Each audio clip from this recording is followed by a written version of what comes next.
Hey, what's going on? How you doing? Hope everything is fine. It's kind of late on this Sunday. Just wanted to come and do a quick video, something that was on my mind, my heart. Had a conversation with about three people within the last couple of days and it's all been about the subject of forgiveness. And let me say this off the bat. Let me say this off the bat, that a lot of you who feel that you have not forgiven people for offenses and things that they have done or things that have transpired in your life, it is really because you are measuring your forgiveness by the standard by which others have told you forgiveness is, if that makes sense. You are measuring your capacity to forgive others based on their definition or how they react on the way they have forgiven. Especially in church, there's this misnomer, or there's this attitude that true forgiveness comes when you can just look at a person and don't even think about it anymore. And a lot of times that's really a joke, and that's really not the measuring tool by which we can actually say we have forgiven or not. People's ability to forgive is often based on the amount of pain or the amount of trauma they have endured by the person to which they have to forgive. It is very easy for you to forgive someone who you don't know, who don't have any ties to you, that may do something to you and you don't see them ever again in your life, versus the people that you have trusted, you have invested in, that you have cried with, that you have labored with, that you have toiled with, and they do something that is just unfathomable to you, and it devastates you. So there are degrees, I believe, and correct me if I'm wrong, I believe there are degrees to forgiveness, and there are levels of forgiveness that a lot of times each person is on a different level. And a lot of times we believe, and I think we think that there's a cookie cutter formula to forgiveness. A plus B equals C, and that means you've forgiven. That's not the case always, because what has happened to you in your life versus what has happened to someone else in their life is two totally different things.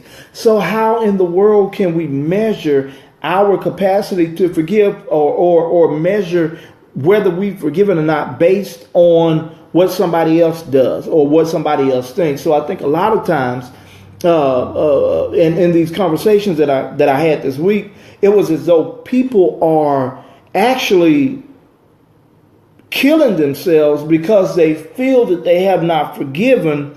And again, it's based on the philosophy or the definition by which others are using to forgive. So my ability to forgive has nothing to do with your definition of what forgiveness is. Some people can forgive others that have done something wrong to them in a matter of days because of the pain and because of the offense that occurred, versus it taking somebody else a few more. What may take you 3 days to get over, it may take somebody else 3 months to get over.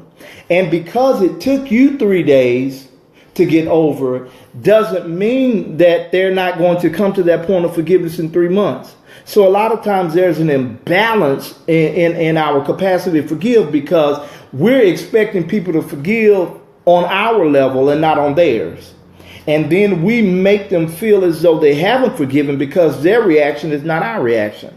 So I cannot base someone else's ability to forgive or whether they have forgiven or not based on my reaction or what I've done in the past with that same situation on forgiveness. It's totally different.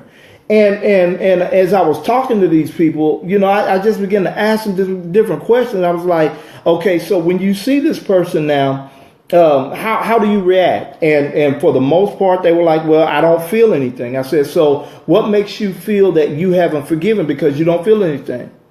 Well, and I kept getting all these, these scriptures, these church answers and all this stuff. And again, they were measuring whether or not they have forgiven based on what they've heard and what they have experienced in the past. And again, a lot of times, those things that we have been taught, that we have been drilled on, a lot of times those aren't really the true definitions of forgiveness. How can I say?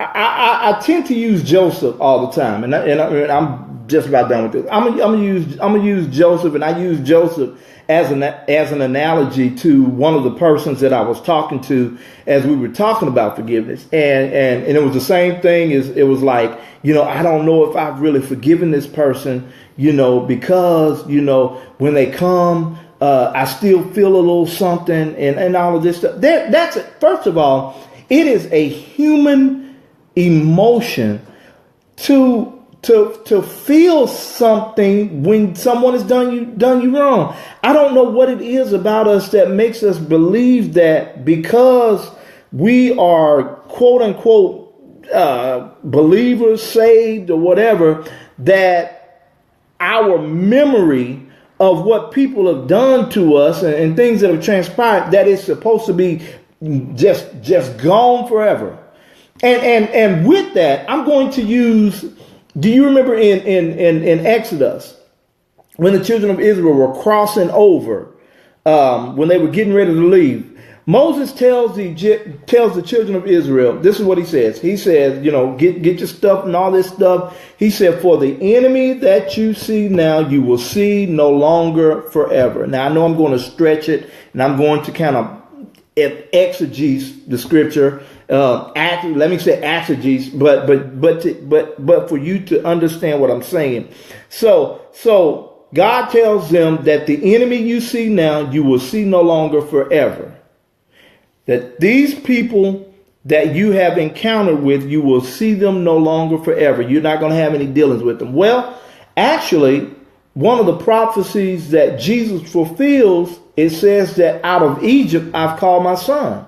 So when you're dealing with the children of Israel and the Egyptians, there was still some intermingling between those two nations. So it wasn't that they didn't see them no longer forever, but I'm believing that what God was telling them, what they did to you, the things that happened to you while you were in their presence, the pain, the turmoil, all of the things that happened, there's going to come a time that when you see them, it won't affect you as bad as it did. And a lot of times those people that we run into, those people that we've had history with, but they burnt us, they hurt us, they left us, when we see them, it would be a lie for you to say that there's something in you that doesn't feel, or your mind goes back. And I believe, this is just me personally, I believe the greatest proof of forgiveness is that when I see you, I still have those feelings and those memories, and I still have the pain on my mind, but I don't use that in my dealings with you, and I love you in spite of what you did to me. And now that's one of the true signs of forgiveness. And when you look at Joseph is the prime example, I believe, of what true forgiveness is. But I'm going to mess you up because I never looked at this like this before.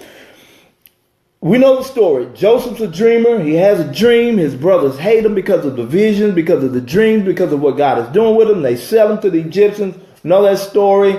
And he's there for almost 20-something years, not around his brothers. They don't know him. They come. They finally come back and they recognize, and they get reunited with Joseph. After all these tests and after all this stuff, Joseph reveals himself to his brothers after 20-something years. Okay, now check this out. Now here's forgiveness. Here's what forgiveness looks like as well. So here's Joseph. He has his brothers after 20-something years. Now, if you really forgiven them, you've got the power. You're the second in command. You in the palace, you got expenses, you've got money, you've got everything at your fingertips. And if it was me, after not being with my family for all of these years, I'm going to personally want to spend as much time with them as I can. Me personally. But notice what Joseph did, what Joseph does. Joseph has the power to invite them into the king's, to everything. He has the power to move them into the palace. He has the power to move them as close to him as he can. But what does Joseph do? Joseph moves them about 35 miles from him. Why? Because, my opinion, because Joseph could not stomach looking at them every single day without thinking about something that they've done or what happened to his life. So sometimes forgiveness is masked by the amount of space that I have between me and you. Because if I see you too much more, I may do something to you. Understand what I'm saying? Doesn't mean that I have not forgiven you, but I need that space in between us. Because if I see you every single day, eventually, me seeing you every day and being reminded of what happened could be a hindrance to my total forgiveness. And I think that's what happened with Joseph. Joseph moved them 35 miles away. Here he is. I ain't seen you in 20-something years. My father's getting ready to die. I want you close to me, but no, I cannot have you close to me. Because if I have you too close, every single day you coming in my face, I may get reminded of the pit. I may get reminded of being sold to the Midianites. I may get reminded. So in order for me to keep our relationship strong, in order for us to keep our relationship on a good level, we have to have some space. And that space means that I've forgiven you. So a lot of times, brothers and sisters, whoever, we are allowing people to define what forgiveness should look like to us. And because they experience forgiveness on a whole different level, doesn't mean that you're going to experience the same way. But know in your heart that you're forgiven, and that's all that matters. Because at the end of the day, it's what's in your heart and what you feel towards that person or those people that hurt you or harm you. So you have forgiven them. You have let them go. You have let it go. And it's done and it's over with. Just don't allow people to get in your head to tell you that you haven't forgiven because they forgave a certain way. And a lot of times people want us to mirror what they've done. They want our forgiveness to look like theirs. They want our reconciliation to look like theirs. Well, I was molested at 5 and I carried that pain all the way to 7. You only got hurt 2 weeks ago. And it was much easier for you to forgive because it was just a fresh wound. But with me, it's something that happened years ago that I held on to, that I carried, that I buried, that I didn't tell anybody about. You understand what I'm saying? I'm not saying that happened, but I'm just using that as an example. So a lot of times, the degree by which we've been hurt is a factor in our ability to let stuff go. And some people can let stuff go just like that because there's no attachment to the person that hurt them. But here it is, somebody that you long for, care with, you've been through everything together. They were your ride and die, and they let you down. It's going to take a little bit more time for you to get over that than somebody that doesn't have any connection to them. All right, so your forgiveness is your forgiveness. That's what I want to tell you. Your forgiveness is your forgiveness, and don't let anybody try to tell you it's not. Simply because they haven't experienced what you have. All right, peace. Y'all have a good one. Talk to you later.